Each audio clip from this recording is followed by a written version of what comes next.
أعوذ بالله من الشيطان الرجيم بسم الله الرحمن الرحيم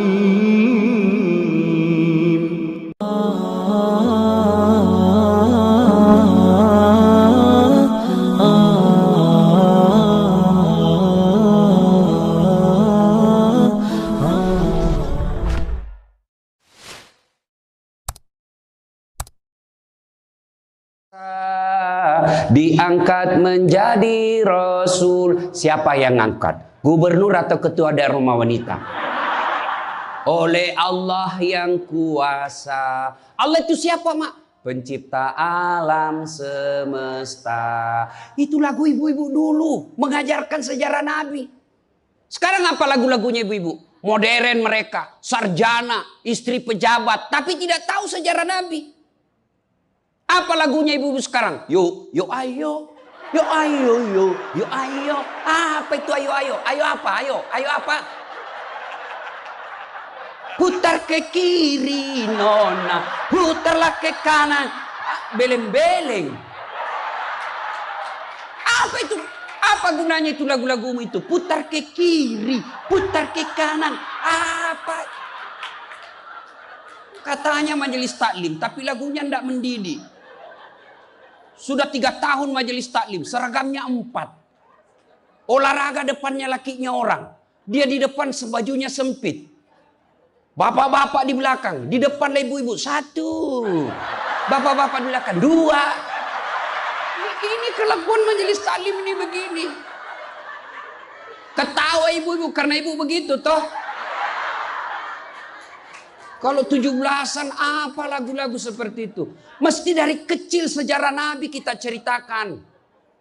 Itu dulu ibu saya kepada saya. Sekarang kepada anak saya bikinkan lagu supaya dia tahu anak Nabi. Anak saya namanya Cek, saya ajari. Cek, nah nyanyi nak. Anak-anak Nabi ada 7 orang. 3 laki-laki, 4 perempuan. Pertama Qasim, Abdullah, Ibrahim, Zainab, Rutkaya, Ummu Kalsum, Fatimah. Ibunya bernama Siti Aminah. Ayahnya bernama Abdullah. Kakeknya bernama Abdul Muthalib. Pamannya bernama Abu Thalib. Ibu baru tahu toh 7 anak Nabi? Ya. Berapa laki-laki? 3. Berapa perempuan?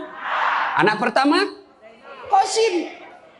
Coba. Ini dari sini kita tahu lagu. Maka ibu harus pandai-pandai mendidik anak. Memperkenalkan sejarah Nabi. Supaya mereka cinta kepada Nabi.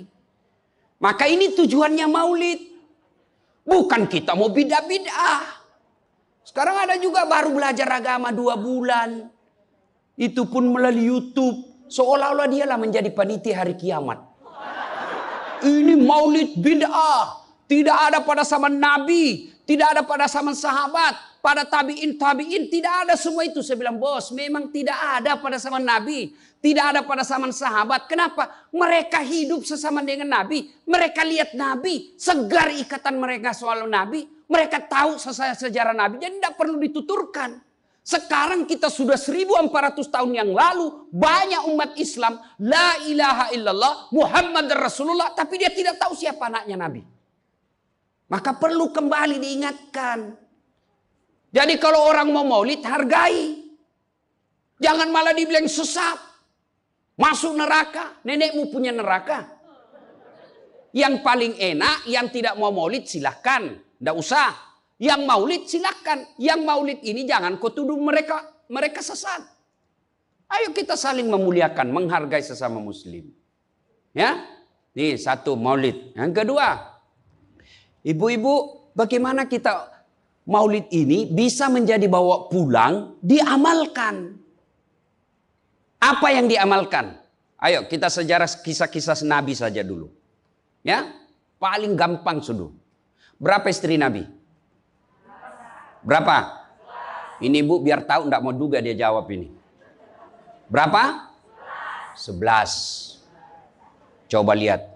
Istri pertama namanya Khadijah. Tua berapa tahun? 15 tahun lebih senior dari Nabi. Sebelum menikah dengan Nabi, beliau paling kaya di Mekah. Paling kaya di Mekah. Menikah dengan siapa? Muhammad bin Abdullah. Pegawainya waktu itu, karyawannya. Lalu Khadijah selalu cerita-cerita kelebihan Muhammad kepada asistennya. Namanya Nafisah. Asistennya, dia selalu cerita. Ini Muhammad baik, jujur, kinerjanya bagus, disiplin, sopan ngomong, nguntung juga baik. Nafisah paham. Oh, bunda ini senang sama Nabi. Muhammad waktu itu belum jadi Nabi. Akhirnya apa? Nafisah jadi tim sukses. Tapi bukan tim sukses pilkada. Disuruh bikin baleho 10, cuma 5 dia bikin, hilang 5. Ya kan? Ini Nafisah datang kepada Muhammad. Muhammad, bagaimana kalau ada perempuan suka kamu? Alhamdulillah. Tapi ini perempuan lebih senior dari kamu. Tidak ada masalah. Lebih tua 15 tahun. Tidak ada masalah. Tapi dia sudah 2 kali janda. Tidak jadi masalah. Tapi dia bosmu. Tidak jadi masalah. Yang jadi masalah, benar tidak dia senang sama saya? Kata Nafisah, tenang mas bro. Saya punya urusan. Jangan lagi cari dah hadis mas bro. Tidak ada. Lalu datanglah Nafisah kepada Khadijah. Bunda, bagaimana menurut bunda kalau ada laki-laki senang bunda? Alhamdulillah, terbuka jodoh. Tapi ini lebih muda dari bunda. Tidak jadi masalah. Lebih muda 15 tahun. Tidak jadi masalah. Tapi dia anak buahnya. Tidak jadi masalah. Yang jadi masalah, benar tidak dia senang sama saya? Kata Nafisah, tenang bunda, saya punya urusan. Ini namanya tim sukses yang tidak mempermalukan kedua belah pihak. Coba kalau Nafisah mau memanfaatkan situasi. Maka dia datang kepada Muhammad. Muhammad, dia suka kau bos. Tenang aja, ambil semua hartanya. Dia terlalu senang sama kamu. Nafisah kan tidak. Berarti ibu-ibu jaga perasaan orang. Jaga harga diri orang. Jangan permalukan orang meskipun ibu tahu ada aib dalam dirinya. Ini penyakitnya ibu-ibu. Apa? Tukang gosip. Ini. Duduk-duduk begini damai tapi gersang. Oh coba lihat siapa duluan pulang dia jadi ibu cawan. Jadi ini gini Pak Gubernur itu dia duduk-duduk itu. Dia enggak cerita tapi apa? Dia mulutnya enggak ngomong tapi bibirnya dong. Memang fitrahnya. Apa begitu orang sini? Bukan cuma di sini. Orang Amerika juga tukang gosip perempuannya. Fitrahnya. Maka Nabi katakan kalau perempuan mau selamat, jaga mulutnya, aman dia masuk surga. Cuma kan gampang sekali kita gosip. Lewat teman kita. Apa? Nggak serasi kudungnya sama roknya. Dia bilang iya. Lipstiknya palsu. Kenapa kau tahu? Melengket di giginya. Semua mau diurus. Iya kan? Ini penyakit kita. Semua mau diurus. Ustadz aja dia gosip. Itu juga bajunya waktu di YouTube. Saya dengar tadi dilewat. Saya dengar. Itu juga bajunya waktu di YouTube. Astagfirullah. Inilah penyakit ibu-ibu. Ibu. Mau gampang masuk surga? Ketika Nabi Isra Mi'raj kan dibawa jalan-jalan masuk surga. Subhanallah. Alhamdulillah. Banyak perempuan dalam surga. Begitu Nabi dibawa lihat neraka. Nauzubillah min zalik. Ya Allah ampuni hambamu. Ya Allah ampuni umatku. Ya Allah. Kenapa? Perempuan ternyata lebih banyak dalam neraka. Ditanya kenapa bisa begitu? Ada 2 kelemahan perempuan. 1, tidak mampu menjaga suaminya. Tidak mampu mengurus suaminya. Dan yang kedua tidak mampu menjaga lisannya. Jadi kalau ibu mampu menjaga lisan, aman. Itulah gunanya masker. Supaya ibu semua mau diurusin. Iya kan penyakit kita. Ya, Bu. Maka bertanyalah ibu-ibu di Makassar, Ustadz yang saya cerita ini kan benar. Memang begitu sifatnya Ustadz. Itulah benarnya namanya ghibah. Tidak boleh kita cerita kejelekan orang. Kalau dia salah yang ibu cerita namanya fitnah. Tidak ada jalan. Ayuhibbu ahadukum kata Allah. Sukakah kamu memakan bangkai sesamamu manusia? Maka berhenti cerita kejelekan orang. Jadi gimana solusinya Ustaz? Ketika datang orang cerita, Bu katanya, na'udzubillah min zalik. Kita berlindung kepada Allah dari keburukan itu, Bu. Belum tentu suami kita lebih baik dari dia. Berhenti itu. Cuma kan enggak kita. Yang memang. Enggak tahu persoalan. Biar enggak tahu persoalan. Ikut campur.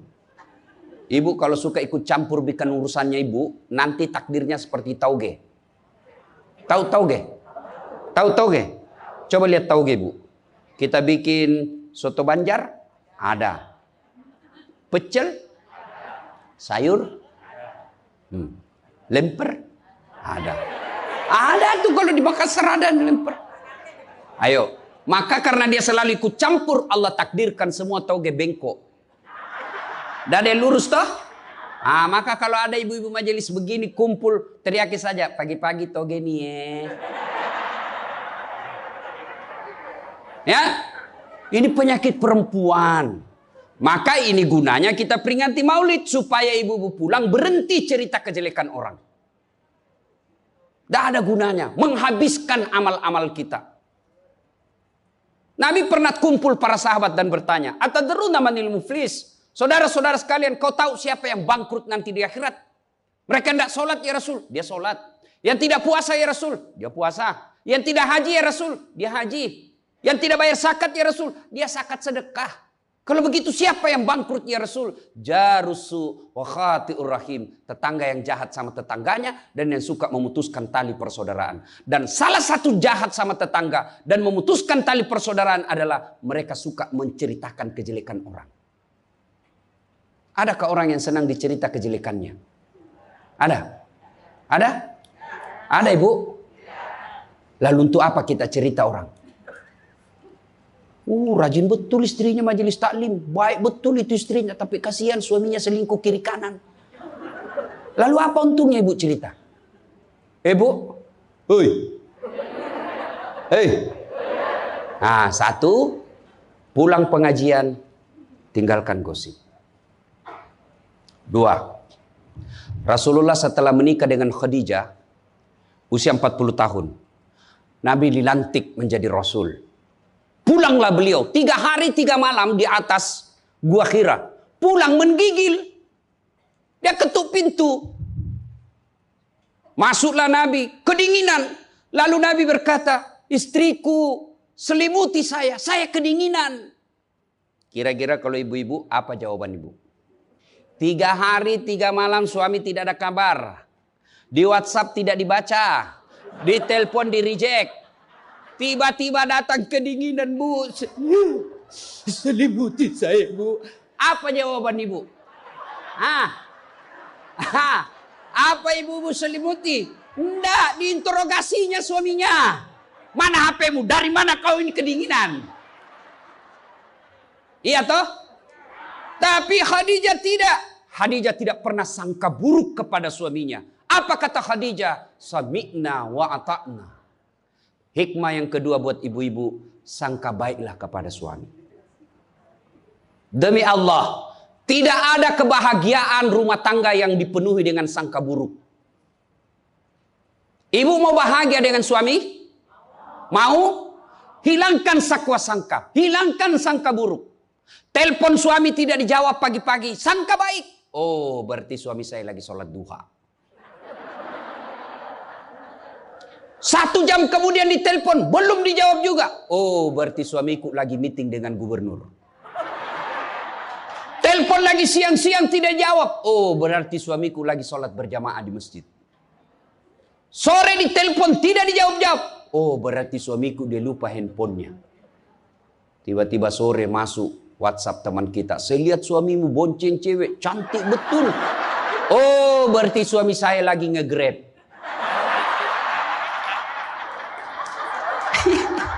Tenang perasaan. Ibu-ibu, demi Allah, tidak ada kebahagiaan orang yang selalu sangka buruk. Suami enak-enak kerja, hanya tidak dijawab telepon, ibu tidak bisa tenang di rumah. Sangka baik. Orang yang sangka baik, rumah tangganya pasti tidak bisa bahagia. Saya kasih contoh. Kasih contoh ibu. Suami istri 7 tahun tidak punya anak. Di tahun ke-8 dia pergi ke ahli kandungan. Periksa istrinya. Wih, alhamdulillah kata dokter, ibu sudah terlambat 2 bulan. Senang betul. Dia teleponlah suaminya. Pak, alhamdulillah hasil pemeriksaan saya sudah terlambat 2 bulan. Tapi Pak, jangan cerita-cerita dulu ya. Malu kita nanti kalau tidak jadi lagi. Oke Bu, ini rahasia berdua. Jangan cerita ke siapa-siapa. Setuju Bu ya? Setuju Pak. Oke. Beberapa hari kemudian datang petugas PLN. Assalamualaikum. Kata ibunya, waalaikumsalam. Siapa ya? Saya Bu. Saya siapa? Petugas PLN. Oh kenapa Pak? Ibu terlambat 2 bulan. Kenapa dia bisa tahu saya terlambat 2 bulan? Wah, dia mulai curiga sama suaminya. Pasti kelakuannya lagi nih si gendut ini. Kan suaminya gendut. Pasti kelakuannya ini si gendut ini. Pulang suaminya capek. Di jalan macet, kehujanan, baru buka pintu. Memang kau pembohong gendut. Apalagi ini pembohong. Orang capek, pembohong gendut. Apa? Kenapa itu PLN tahu saya terlambat 2 bulan? Pasti kau yang cerita. Bukan saya.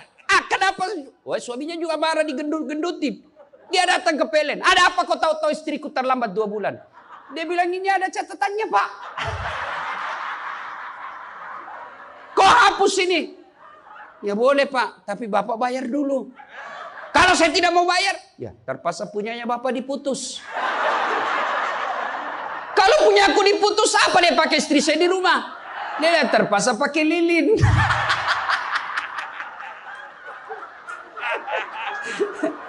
Inilah bahayanya sangka buruk. Bu. Halo Ibu. Bu. Salatullah salamullah ala toha Rasulillah. Salatullah salamullah ala Yasin Habibillah. Oleh-oleh kedua pulang maulid, hilangkan sangka buruk. Tidak ada kebahagiaan orang sangka buruk. Begitu juga kepada pimpinan kita. Kok saya dimutasi? Sangka baik. Saya tadinya kok kepala dinas menjadi staf ahli. Berarti Bapak dianggap ahli. Ini staf ahli kan enak. Ahli yang tidak ada stafnya. Sangka baik. Oh berarti Pak Gubernur merasa saya perlu istirahat, banyak berpikir. Sangka baik. Jangan pernah sangka buruk. Tidak ada kebahagiaan orang yang sangka buruk. Sangka baik. Saya dalam hidup saya, betapa banyak Allah kasih pelajaran. Saya baru tahu maksud Allah yang baik setelah beberapa saat berlalu. Begitu ada kejadian sangka baik saja. Tunggu akan muncul. Oh ini maknanya ini. Tamat SMA kan saya daftar polisi Bu. Tentara. Akabri. Begitu tes fisik. Tidak lulus. Kenapa? Ceper. Tidak cukup tinggiku Bu. Saya protes kepada Allah. Ya Allah kenapa kau lahirkan saya dalam keadaan pendek. Kau tidak jadi rugi jadi Tuhan kalau saya jadi tentara. Teman saya lulus waktu itu Bu. Dia sekarang polisi 2 bunga. Reserse. Baret merah. Saya lulus pakai baret putih. Alhamdulillah jadi ustadz. Alhamdulillah karena baret putih saya pakai. Mulai baret hiram sampai baret merah. Saya ceramai semua. Yang terbaik. Gubernur sebelumnya kepala dinas. Tiba-tiba kita tidak ada jabatan. Sangka baik. Itulah hidup. Jangan pernah sangka buruk. Begitu juga kepada suami. Sangka baik. Tidak ada ketentraman bagi rumah tangga yang selalu disertai sangka buruk. Dan ibu enaknya jadi istri. Karena ibu tidak tanggung dosanya suami. Saya bilang sama istri saya, Mama nyece. Kan ibu-ibu sekarang suka sekali periksa handphone.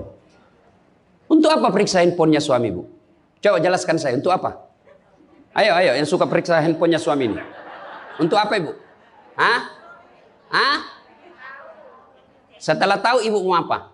Ternyata besok-besok ada masalah yang tidak menyenangkan hatimu, apa yang kamu lakukan? Mau diceraikan, saya ceraikan kamu.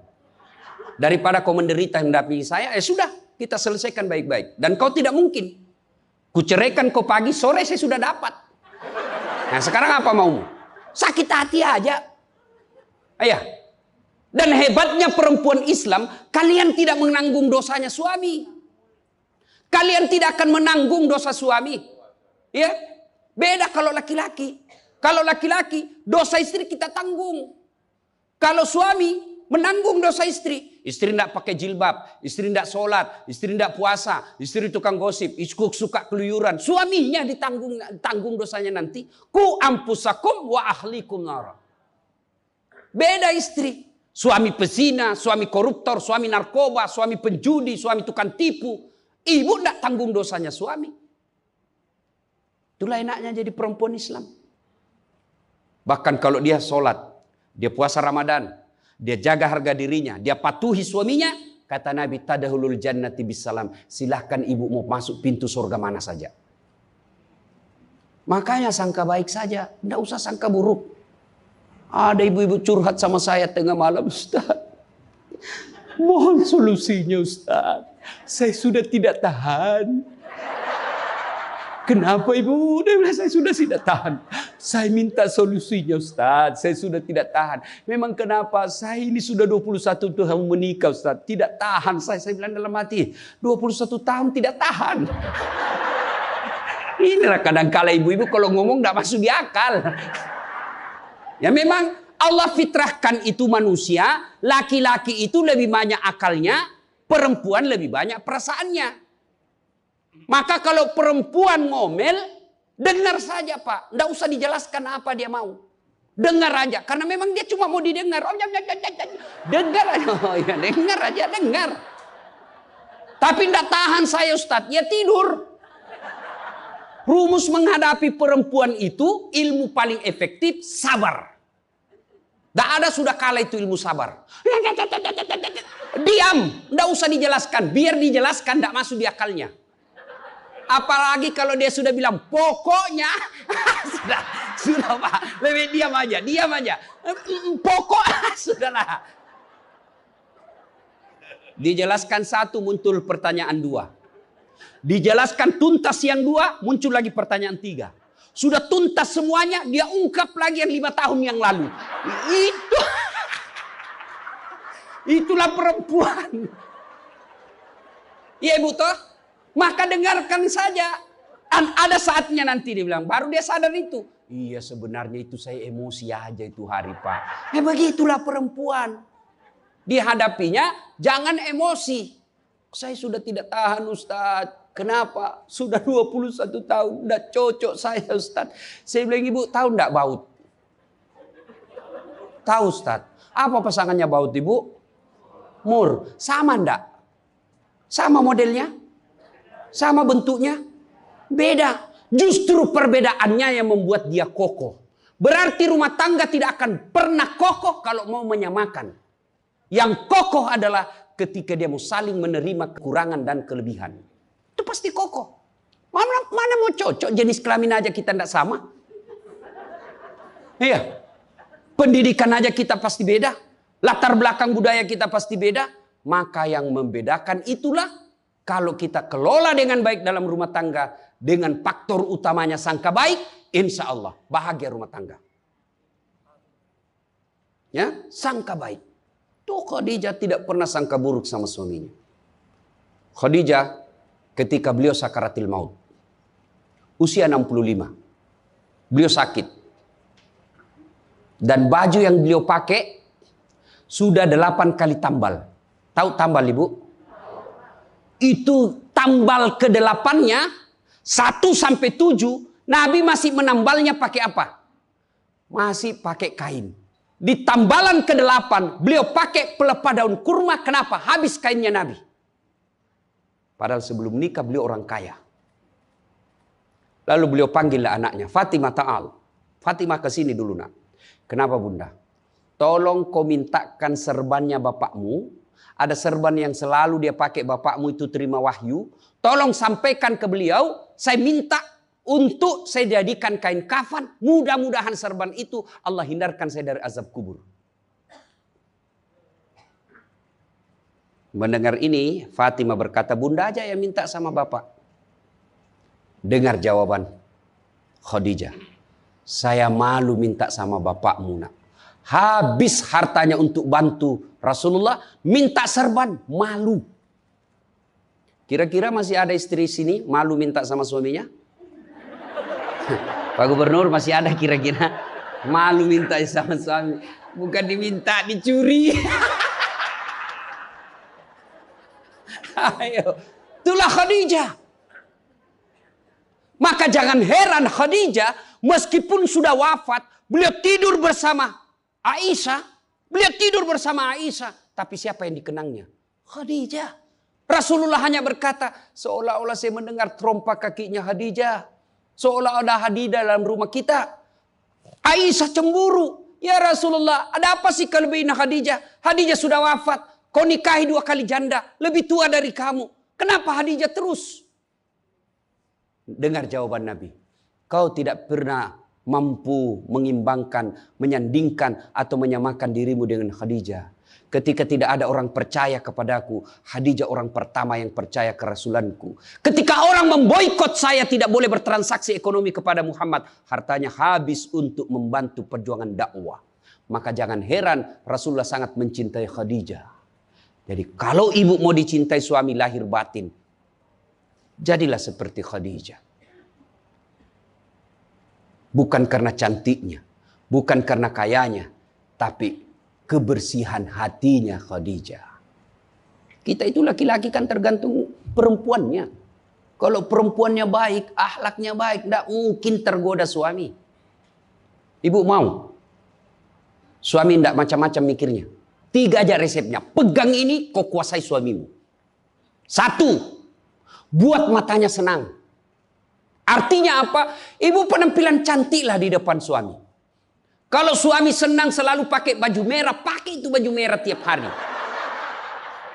Kalau suami senang warna-warna emas, pakailah itu tiap hari. Ya. Tapi saya tidak senang warna begini Ustaz. Bukan untuk ibu, tapi untuk menyenangkan suami. Dandannya seorang istri, menyenangkan hati suami. Itu ibadah buat seorang wanita. Yang kedua, buat perutnya senang. Bagaimana caranya? Bikinlah masakan kesenangan suami. Kalau tidak bisa tiap minggu, sekali sebulan. Ketika terima gajinya suami, terima honornya suami, ya WhatsApp suami, SMS suami, telepon suami. Bang, jangan makan di luar hari ini. Hari ini saya masak spesial buat abang. Masakan kesenangan saya sudah siapkan di rumah bang. Aman bang, jangan makan di luar. Ini hari spesial buat abang. Senang kita jadi suami. Itu saya kalau terima SMS WhatsApp begitu, mamanya di rumah dia goreng baru dia kirim. Rasanya kita mau cepat pulang. Ibu pernah WhatsApp suaminya begitu? Paling di WhatsApp, bang jangan lupa singgah beli telur.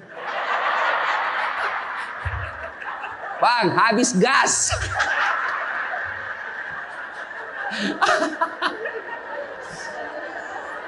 Kok tahu Ustaz? Ya saya rasakan juga. Pernah suatu kali Pak Gubernur pulang saya ceramah takziah malam-malam di Makassar. Tiba-tiba masuklah WhatsAppnya mamanya C. Ustaz habis pembalut. Aduh. Tidak mungkinlah sopir saya suruh ini istri saya. Sudahlah saya singgah saya berdoa mudah-mudahan tidak ada yang kenal saya. Begitu saya bayar ada ibu-ibu datang. Ustaz beli pembalut. Saya jengkel langsung saya balik. Biar daripada saya melahirkan udah. Tenang perasaan. Mungkin ego kita ini buat kita juga laki-laki. Ya. Kadangkala ego naik. Masa saya eselon. Masa saya kepala dinas. Masa singgah beli pembalut. Jangan lihat eselonnya. Pakai ilmunya Umar bin Khattab. Umar bin Khattab. Ada sahabat yang selalu mau datang. mau laporkan istrinya. Kenapa? Istrinya suka ngomel. Maka dia berharap Umar panggil istrinya supaya dinasehatin. Begitu dekat dengan Umar bin Khattab, dekat dari rumahnya Umar, dilihatnya Umar juga dimarahi sama istrinya. Balik dia bilang, Pak Umar aja dimarahin. Balik besok ketemu, ya Amirul Mukminin, presiden lah waktu itu. Saya lihat kemarin Anda istri ngomel-ngomel, Anda senyum saja. Dengar ini jawaban bapak-bapak ini, para pejabat nih yang hadir. Dengar apa jawaban Umar. Begitulah cara saya berterima kasih kepada istriku yang telah hamil, melahirkan dan menyusui anak saya.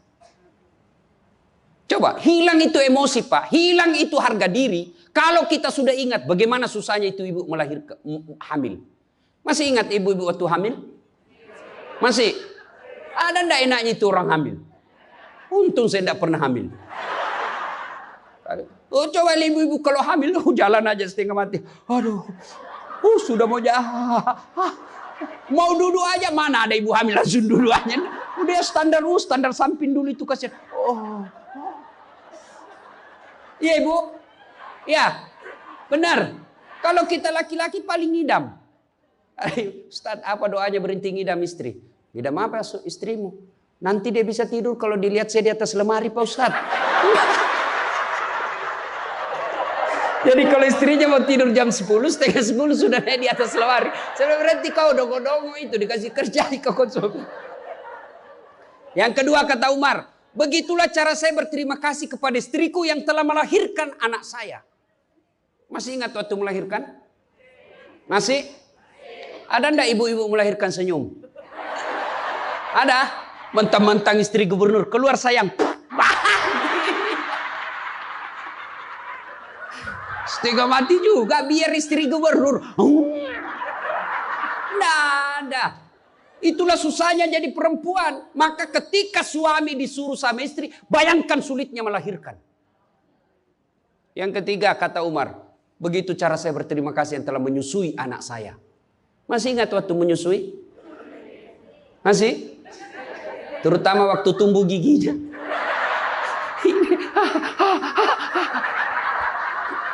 Masih ingat tak?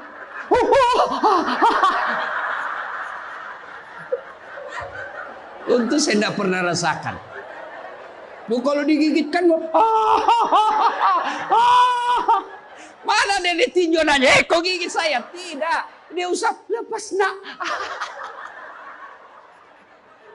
Iya ibu, iya. Siang anaknya, malam.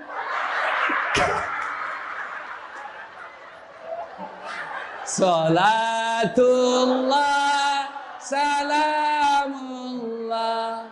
ala toha Rasulillah. Salatullah, salamullah, ala Yasin. Berikutnya, kalau kita cinta kepada Rasul, jadilah istri seperti istri Rasulullah. Nah, tentu bertanya kita, itu bapak-bapak mau punya istri seperti istri Rasul? Pak Gubernur pasti mau. Kita punya mau istri seperti Khadijah. Tapi pertanyaannya, sudahkah kita seperti Rasulullah? Tenang ibu-ibu, saya bela ibu-ibu hari ini. Tenang. Nah, kita mau seperti Khadijah, tapi kelakuan kita seperti Abu Jahal. Pembohong kiri kanan. Suami istri minta duit tidak pernah ada. Benar tidak ada, habis biar baunya tidak ada lagi. Giliran selingkuhannya minta, gampang deh, tunggu aja 5 menit. Ya, Rasulullah coba begitu memuliakan istri, beliau tidak pernah kusam rambutnya di depan istrinya. Coba itu, buka itu Barasanji sejarahnya. Rasulullah beliau yang bersihkan tempat tidurnya. Beliau yang tambal bajunya ketika robek. Beliau sediakan sarapan. Itu Rasul, manusia pilihan. Namanya selalu digandengkan dengan namanya Allah. Tidak malu, bahkan rela ikhlas membantu pekerjaan rumah tangga istrinya. Untuk meringankan kerjaan istri. Kita baru Satpol PP. Satpol PP. Pol PP, polisi setengah. Baru pegawai honor, macam-macam ceritanya. Tidak ada kehinaan bagi laki-laki yang memuliakan istrinya. Tidak ada kehinaan suami yang membantu pekerjaan istrinya. Rasulullah mencontohkan itu. Beliau kalau keluar rumah sudah ada sisir. Masuk ke kamar rapi baru keluar. Kita sudah habis pisang gorengnya 4 masih berantakan rambut.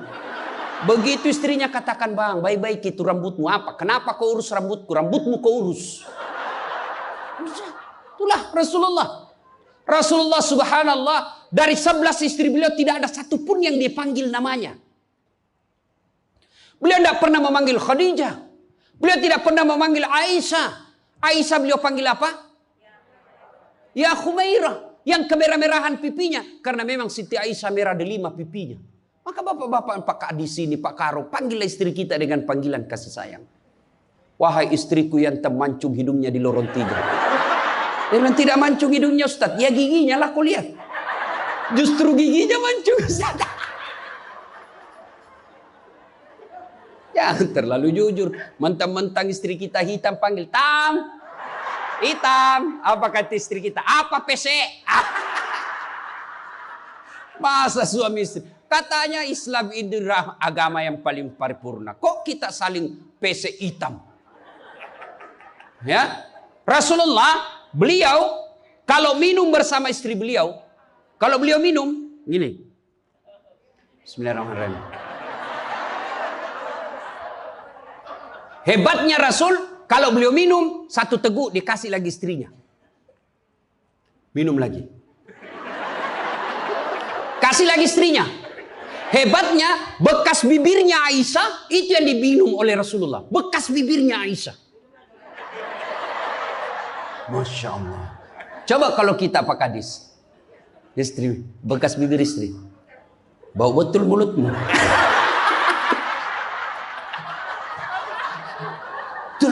Maka kalau ibu bapak mencontoh Rasulullah, maka rumah tangga pasti bahagia. Dia bukan cuma surga akhirat menunggunya, di dunia dia sudah dapatkan surga. Nggak usah ikut parenting, quality time. Apa itu? Belajar saja sama diri Rasulullah. Kita ini sudah miskin di dunia. Rumah tangga kita kadang-kala ngontrak-ngontrak. Tidak tahu lagi kewajiban istri kepada suami. Suami tidak tahu kewajiban kepada istri. Maka di dunia dia susah sanggara. Di akhirat apalagi nanti. Maka kalau kita tidak bisa dapatkan kekayaan sorga di dunia. Dengan harta. Maka dapatkan kebahagiaan itu dengan memperbaiki hati dalam rumah tangga. Suami tahu kewajiban kepada istri. Istri pun melaksanakan tugasnya kepada suaminya. Itu Rasulullah. Rasulullah subhanallah. Manusia mulia tidak pernah menghina istrinya. Maka jadilah suami seperti Rasulullah Muhammad SAW. Ibu bapak saudara-saudara sekalian. Suatu kali Umar bin Khattab menangis. Tiba-tiba ketawa lagi. Menangis lagi. Datanglah sahabat bertanya. Wahai Umar, kau sudah gila apa? Umar waktu itu sudah jadi presiden. Beliau katakan, bagaimana saya tidak ketawa? Saya mengingat waktu sebelum datang Muhammad SAW, saya pernah memakan Tuhanku. Dia bikin berhala dari roti, lalu dia makan itu Tuhannya. Dia bilang, bayangkan hebatku dulu sebelum ada Muhammad, Tuhan pun saya makan. Kan dia ketawa. Lalu kenapa engkau menangis ya Amirul Mukminin? Saya bayangkan sebelum Nabi Muhammad SAW datang di tengah-tengah kita. Saya pernah mengambil anakku yang masih orok, merah, saya rebut dari istriku, lalu saya bawa ke belakang rumah, saya gali pasir, saya tanam sendiri anak perempuanku itu, lalu saya timbun, saya lompat-lompat di atasnya karena saya anggap ini perempuan anak pembawa sial. Begitu zaman jahiliyah. Alhamdulillah setelah ada Muhammad, mampu melahirkan kita seperti sekarang ini, bisa membedakan yang hak dan yang batil. Berarti Rasulullah dikenang kehebatannya, karena berhasil memimpin, mengarahkan umatnya dari jahiliyah menjadi seperti yang kita nikmati sekarang ini. Berarti Pak Gubernur, kalau Bapak ingin dikenang sebagai pejabat, bukan hanya memperbaiki diri, tapi memperbaiki rakyat Sumatera Selatan. Dan alhamdulillah saya senang sekali mendapat berita Bapak punya program yang sangat memuliakan kebaikan. Bukan Islam, kebaikan. Satu desa, satu lurah, satu rumah tahfiz. Meskipun Bapak sudah tidak menjabat sebagai gubernur, selama rumah tahfiz itu dimanfaatkan, maka itu akan menjadi amal kebaikan dunia sampai di akhirat. Tapi percayalah, tidak mungkin Pak Gubernur hebat tanpa didukung sama istri. Tidak mungkin. Ini istri tidak kelihatan perannya, tapi menentukan SK. Benar. Biar Pak Gubernur senang sama Bapak, kalau istri Pak Gubernur tidak senang, berpengaruh itu tanda tangan. Memang sudah itu begitu yang namanya kehidupan manusia. Saya juga tidak bisa hebat ceramah begini kalau istri saya tidak mendukung. Saya mau bikin naskah, digangguinya saya. Bikin sama bapakmu, cepat kau ambil itu. Nangis sana, mana bisa kita bikin naskah? Begitu kita mau ceramah, dia curi kita punya naskah. Apa? Mana bisa? Allah Subhanahu wa Ta'ala berfirman, mana sudah ini? Mana naskah kita? Maka yang terpenting kembali dalam maulid kali ini, mari jadikan rumah tangga kita sebagai pintu sorga, meraih sorga yang sebenarnya. Jangan berpikir di dunia tidak ada sorga. Kita kan selalu berdoa, fid dunya hasanah, wa fil akhirati hasanah. Selamat di dunia, selamat di akhirat. Apa itu fid dunya hasanah?